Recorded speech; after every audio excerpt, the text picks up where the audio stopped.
तो मैं आपसे मिलवाने के लिए सबसे पहले आमंत्रित करूंगी Ashok Ojha ji. Ashok Ojha ji new Jersey America में हिंदी शिक्षण से जुड़ी दो संस्थान, युवा हिंदी संस्थान और हिंदी संगम है। तो अशोक ओझा जी के परिचय को आगे बढ़ाते हुए, न्यू जर्सी राज्य सरकार द्वारा शिक्षक के रूप में प्रमाणित अशोक ओझा जी मूलतः पत्रकार हैं और सन 2010 से ही स्टार टॉक कार्यक्रमों के लिए अमेरिकी प्रशासन की ओर से अनुदान के लिए प्रतिवर्ष पुरस्कृत होते रहे हैं। अमेरिकी प्रवास के पूर्व श्री ओझा मुंबई में नवभारत टाइम्स के साथ 15 वर्षों तक जुड़े रहे। लार्सन एंड टोब्रो कंपनी के लिए कॉर्पोरेट फिल्में बनाते रहे तथा फिल्म डिवीजन भारत सरकार के सलाहकार के रूप में इन्होंने कार्य किया है। तो अशोक ओझा जी, मैं आपसे विनम्र निवेदन करती हूँ कि आप मंच पर आएं और अपनी संस्था तथा वहां सामुदायिक शिक्षण और काम के बारे में हम सब के साथ अपने अनुभव साझा करें। स्वागत है आपका अशोक ओझा जी। नमस्कार और धन्यवाद हेमा जी। नमस्कार।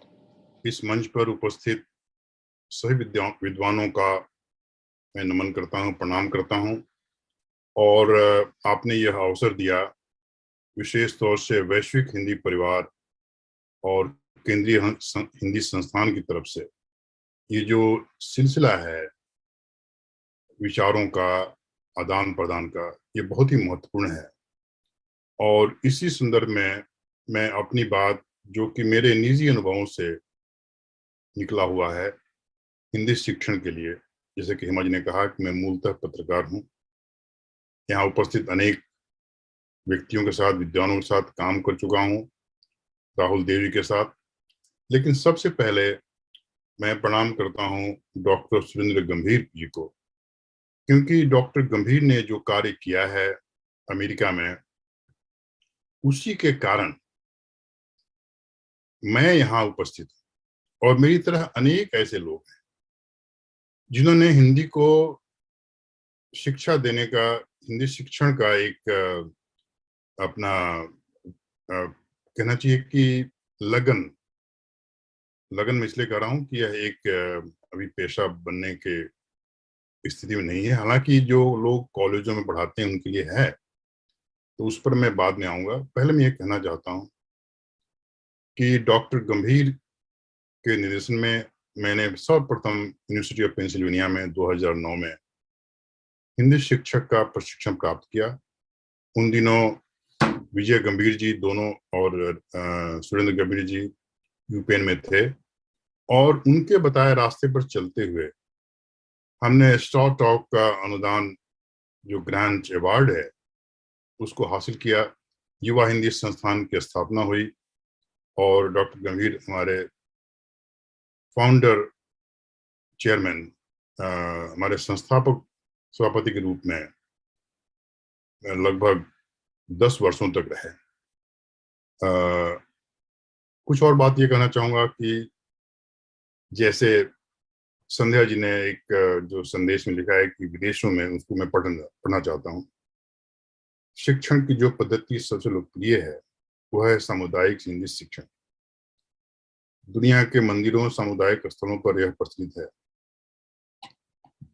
क्षमा याचना के साथ मैं इस बात से अपनी बात शुरू करूंगा कि जब स्टार टॉक कार्यक्रम अमेरिकी सरकार ने प्रारंभ किया, उसके पीछे यह धारणा थी कि जो समुदाय में, अमेरिका में हिंदी शिक्षण हो रहा है, उसमें उनका जो प्रतिफल है, यानी कि प्रतिफल क्या है, हमारे सीखने वाले कितना सीख रहे हैं, इसका कोई आकलन नहीं हो पा रहा है। और देखा यह गया कि जो सामुदायिक शिक्षण, जिसको कि हम इनफॉर्मल, अनौपचारिक शिक्षा कह सकते हैं, उसके आधार पर बच्चों का जो एक्सपोजर है, उनकी जो जान पहचान है हमारी संस्कृति से, वो तो हुई, लेकिन भाषा शिक्षण, जो कि एक बहुत ही महत्वपूर्ण क्षेत्र है, जिसमें कि बोलना, लिखना, पढ़ना, सुनना, ये सारे तत्व मौजूद हैं, और इन पर बहुत सारा अनुसंधान, शोध हुआ है। गंभीर जिसके बारे में विशेष कर सकते हैं, क्योंकि वो पिछले 40 वर्षों से इसी कार्य में विजय जी और गंभीर जी, सुरेंद्र जी लगे हुए रहे। मैं अपनी बात आगे बढ़ाते हुए कहना चाहूंगा कि यूपेन में प्रशिक्षण के बाद प्रशिक्षण का उद्देश्य ये था कि समुदाय में जो भाषा शिक्षण का काम हो रहा है उसको और औपचारिक किया जाए, यानी कि विधिवत किया जाए। तो मैंने जो बात आपको सूचित की कि संजय जी ने कहा कि सामुदायिक शिक्षा, सामुदायिक जो क्षेत्र हैं, मंदिर हैं और दूसरे हैं, उनकी जो जो कमियां थी उनको पूरा करने के लिए यह स्टार टॉक कार्यक्रम शुरू हुआ, जिसमें कि दो दो स्तरों पर यह कार्य हुआ। एक स्तर पर शिक्षकों को प्रशिक्षित करने का, और दूसरा कार्य जो था वो विद्यार्थियों को शिक्षा देने का। तो विद्यार्थियों की शिक्षा, दोनों कार्यों के लिए हमें शिक्षकों को शिक्षा देने लायक बनाने के लिए अनेक कार्यक्रम हर वर्ष शुरू किए गए। इन प्रयासों से जो औपचारिक हिंदी शिक्षा का क्रम शुरू हुआ था 2007 में, उसका इतिहास सब जानते हैं कि कैसे अंग्रेजी के अलावा अन्य भाषाओं को अमेरिका में बढ़ाने के कार्य होना चाहिए। उसी नियम के अंतर्गत हमारी हिंदी को ये अनुदान मिलना शुरू हुआ, और युवा हिंदी संस्थान 2010 से लेकर अब तक, यानी कि पिछले वर्ष तक अनुदान प्राप्त करती रही है। और हम न्यू जर्सी और पेंसिल्वेनिया में हिंदी शिक्षण का कार्य करते चले आ रहे हैं। लेकिन सामुदायिक हिंदी शिक्षण में जो भी कार्य हो रहा है, जैसे कि मैंने कहा कि भाषा को बोलना, लिखना और सीखना, ये हमें विद्यार्थियों को सिखाना है। हमारे लक्ष्य प्राइमरी से प्राथमिक विद्यालय से माध्यमिक और हाई स्कूल, उच्च विद्यालय के बच्चे होते हैं, और उनको, क्योंकि वे मुख्य रूप से अमेरिका में पैदा हुए बड़े हो रहे हैं, इसलिए घर के बाहर जो उनका जीवन है पूरी तरह अमेरिकी है। उनको हम अपनी भाषा, हेरिटेज भाषा कैसे सिखाएं। लेकिन स्टार टॉक ने हमें ये भी सिखाया कि अमेरिका में विशेष तौर पर अंग्रेजी के अलावा जो दूसरी हेरिटेज लैंग्वेज है, विरासत की भाषाएं हैं, उनको सिखाने के लिए हमें दो स्तरों पे कार्य करना है। एक तो ये कि जो हमारे मूल संस्कृति से जुड़े बच्चे हैं, भारतीय मूल के बच्चे हैं, उनको सिखाने का, और दूसरा जो भारतीय मूल के बच्चे नहीं हैं, यानी कि गैर भारतीय हैं, उनको हिंदी सिखाने के लिए उनको भी शामिल करना है। तो इन दोनों प्रयासों में, दोनों कार्यों को युवा हिंदी संस्थान ने आगे बढ़ाया।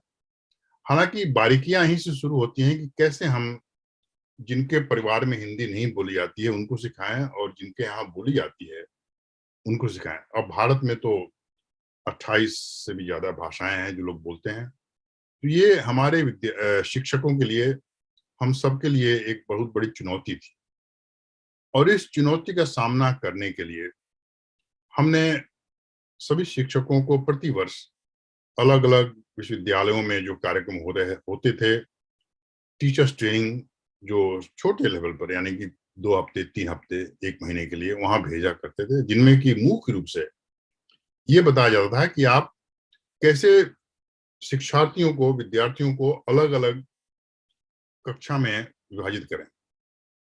इसके लिए हमें ये देखना है कि उनका बैकग्राउंड क्या है, उनकी पहले की शिक्षा क्या है। अब हमें ये देखना था कि बच्चे घर में अगर हिंदी नहीं बोलते हैं तो हमें उन्हें वर्णमाला से के साथ में सब कुछ सिखाना पड़ेगा, लेकिन ये सब कुछ संभव नहीं था। जिन बच्चों के घरों में हिंदी बोली जाती है उनकी क्या स्थिति है, इसे भी देखना पड़ा हमारे शिक्षकों को। और इन सब बातों की जो पेचीदगियां हैं, इनको सुलझाने का कार्य स्टार टॉक कार्यक्रम, जो कि एक छोटा कार्यक्रम हुआ करता था और हो रहा है, 3 सप्ताह से ज्यादा नहीं होता, उसमें हमें ये करना पड़ा। लेकिन इनके लिए यहाँ पर विदेशी भाषा शिक्षण का पर्याप्त साधन उपलब्ध था। एक्टफेल, यानी कि American council for teaching foreign language के दशकों पुराने रिसर्च थे, उन सबसे विजय जी और गंभीर जी, सुरेंद्र जी जुड़े हुए थे, और उनका एक मापदंड बना हुआ। उस मापदंड को हमें इंटरप्रेटिव, यानी कि जो शिक्षक हैं अपनी बातों को पाठ के माध्यम से कैसे बताते हैं, क्या बताते हैं, जो कि सीखने वालों को, बच्चों को समझ में आ सके या थोड़ा सा ज्यादा सीखें, फिर उनको बोलना है शब्दों को, वाक्यों को, और फिर उसको बताना है कि उन्होंने ये सीखा है। तो इन सब वर्गीकरण के साथ, इन सब विभाजनों के साथ शिक्षक की अपनी योग्यता पर यह निर्भर है कि वह हिंदी कैसे सिखा रहा है। मेरा अनुभव ये बताता है, क्योंकि मैं जो अनौपचारिक विद्यालय थे, अनौपचारिक शिक्षा का जो क्षेत्र था, उनमें भी कार्य किया था। चूंकि उनमें शिक्षकों के प्रशिक्षण का कोई विशेष इंतजाम नहीं होता। अनौपचारिक शिक्षा में अधिकांश शिक्षक अवैतनिक होते हैं, वॉलंटियर होते हैं, और इसलिए ये सब जो जरूरतें हैं, जो रिक्वायरमेंट है, जो मापदंड है, उनका पालन संभव नहीं है। जबकि स्टार्टअप के ग्रांट के माध्यम से, उनके अनुदान के आधार पर हम अपने शिक्षकों को पारिश्रमिक दे सकते थे, देते थे, और उनके लिए कुछ शर्तें, कुछ रिक्वायरमेंट हम पैदा करते थे। तो मैंने ये देखा कि हमारे जो लगभग 10 शिक्षक इस बात को साल 2 साल में समझ गए कि हम हर विद्यार्थी को, हर शिक्षार्थी को एक तरह से हम नहीं सिखा सकते। विषय भले ही एक हो, लेकिन उस ओवर आर्चिंग विषय को हम कैसे अनेक पाठों में से, अनेक लेसन्स के साथ में जोड़ें, ये हमें अपने आप पैदा करना है। लेसन प्लान, जिसे लर्निंग प्लान भी कहते हैं, ये स्टॉर्टॉक ने इसकी जरूरत को बताया। तो इन सब बातों को मैं इसलिए बता रहा हूँ कि जो स्टॉर्टॉक ने औपचारिक शिक्षा का सिलसिला शुरू किया, उसमें बहुत सारे जरूरतें, बहुत सारे रिक्वायरमेंट, गाइडलाइंस और बेस्ट प्रैक्टिसेस, यानी कि पढ़ाने की सबसे अच्छी पद्धति क्या है, और उसका जो मापदंड, अंतिम मापदंड ये रखा कि एंड ऑफ प्रोग्राम लर्निंग, यानी कि आप 3 सप्ताह जो पढ़ा रहे हैं, उसका प्रतिफल क्या रहा, उसकी जांच करें। शिक्षार्थियों ने, बच्चों ने क्या सीखा, उसको देखें, और इसके बाद अगले वर्ष फिर आ सकते हैं, या उसको अपने घरों में हम अपने माता पिता के साथ सीख सकते हैं। यहीं पर दूसरी समस्या ये आती थी कि गर्मियों में हमारे कार्यक्रमों में आने के बाद वे फिर अपने स्कूलों में, जो अमेरिकी स्कूल सिस्टम है, उसमें उनकी जरूरतों को पूरा करने के लिए पढ़ते रहते हैं, तो वे हिंदी का अभ्यास कैसे कर पाए, और ये समस्या आज भी है। अनौपचारिक शिक्षा जो कि मंदिरों में और जगह होती है, वो तो पूरे साल चलती रहती है, मैं उनके बारे में ज्यादा नहीं कहना चाहूंगा। इतना जरूर कहूंगा कि हिंदी शिक्षा को आगे बढ़ाने के लिए, क्यों बढ़ाना है इस पर बात करना चाहूंगा। हमें यह जरूरी है कि उसकी विधिवत शिक्षा हम प्रदान करें, शिक्षकों को प्रशिक्षित करें, और माता पिता जो कि हिंदी भाषी और गैर हिंदी भाषी हैं, उन सबको इस बात का एहसास कराएं कि हिंदी सीखने का काम अनौपचारिक नहीं है, यह एक शिक्षा है। जैसे अन्य विषयों की शिक्षा आप प्राप्त करते हैं, देते हैं, उसी तरह से हिंदी भाषा को भाषा के रूप में हमें सिखाना पड़ेगा। उनके जो प्रारंभिक नोविस से लेकर के जो वर्गीकरण किया गया है, एक्चुअल ने किया है, बहुत सारे शोध किए हैं, और अब तो असेसमेंट के लिए, उनकी जांच के लिए एप्पल टेस्ट भी बन गया है। विजय जी और सुरेंद्र जी के प्रयासों से, हम सब के प्रयासों से एक्टफिल ने काफी सारा कार्य किया है। एप्पल टेस्टिंग, यानी कि बच्चों का जो स्तर है जानकारी का, उनके ज्ञान का, वो कहाँ तक है और कहाँ तक पहुंचा, इसकी जांच के लिए उन्होंने टेस्ट, यानी कि कुछ ये बनाए गतिविधियां इंटरप्रेटिव मोड में, इंटरपर्सनल मोड में। उसको मैं स्वयं युवा हिंदी संस्थान में मैंने लागू किया है। तो ऐसे हमारे तरीके हैं टेस्टिंग के, असेसमेंट के, जिनसे मालूम पड़ता है कि हमारे विद्यार्थी कितना जानते हैं और हमारे सिखाने के बाद कितना वो सीख गए। दुर्भाग्यवश 2021 से स्टार्टअप का जो ये सिलसिला था, वो बंद हो चुका है हिंदी के लिए। उनने अपना पूरा कार्यक्रम बदल दिया है, और सिर्फ 5 भाषाएं, रूसी, अरबिक, चीनी, कोरियन और फारसी, इनको पूरे साल पढ़ाने का उन्होंने कार्यक्रम बनाया। यह मांग पहले से करते थे, कि हमारी भाषाओं को भी हिंदी सहित पूरे वर्ष पढ़ाने का एक कार्यक्रम आप चलाएं, उसके लिए अनुदान दें। क्योंकि हम जब शिक्षकों को प्रशिक्षित करते हैं, उनको हम कुछ पारिश्रमिक देते हैं ग्रीष्मकालीन कार्यक्रमों के लिए, तो उसके बाद के समय वो क्या करेंगे? तो शिक्षा को आजीविका के साथ जोड़ने के लिए पहले तो हमें शिक्षकों को संतुष्ट करना बहुत बहुत आवश्यक है। और ये सब मैं कर रहा हूं जो कि स्कूल के शिक्षण के दायरे में है।